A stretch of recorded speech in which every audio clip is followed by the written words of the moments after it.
Capítulo 35. Sobre as abelhas da terra. Há naquela terra 3 qualidades de abelhas. As primeiras são quase como as nossas daqui. As outras são pretas e grandes como moscas. As terceiras, pequenas como mosquitos. Todas estas abelhas depositam seu mel em árvores ocas. Muitas vezes, como os selvagens, retirei mel de todas as 3 espécies e, em geral, nas menores encontramos melhor mel do que nas outras. Não picam também tão frequente como as abelhas aqui do país. Vi muitas vezes como as abelhas, quando os selvagens colhiam o mel, se lhe pegavam e os mesmos tinham que fazer para arrancá-las do corpo nu. Também eu próprio fui nu colher mel, mas precisei a primeira vez correr a água de dor terrível. E aí retirei as abelhas, lavando, a fim de desapegá-las do corpo.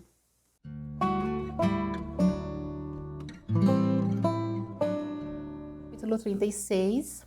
Dos pássaros da terra. Também lá vivem muitos pássaros estranhos. Uma espécie chamada guarapiranga tem seu comedouro no mar e nidifica nos recifes vizinhos da terra. É aproximadamente do tamanho de uma galinha. Tem o bico longo e penas como a garça, mas não tão compridas. O guarapiranga tem uma particularidade. As primeiras penas crescem nos filhotes, são cinzas claro. Quando já podem voar, são cinzentos escuro. Assim voam, ao que se sabe, durante um ano. Então mudam as penas e todo pássaro se torna tão rubro como a cor vermelha máxima pode ser. E assim fica. Suas penas são muito apreciadas pelos selvagens.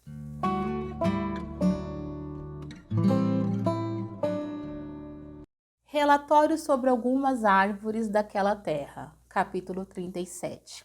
A árvore do genipapo. Numa árvore que os selvagens chamam genipapo-ivá, cresce um fruto que se parece um pouco com a maçã. Os selvagens mascam este fruto e espremem o suco em uma vasilha. Como eles se pintam? Quando esfregam o suco sobre a pele, a princípio parece água, mas ao cabo de alguns momentos se torna a pele tão negra como tinta. Assim dura 9 dias. Depois a cor desaparece, mas não antes deste tempo, mesmo que se lave o quanto se queira.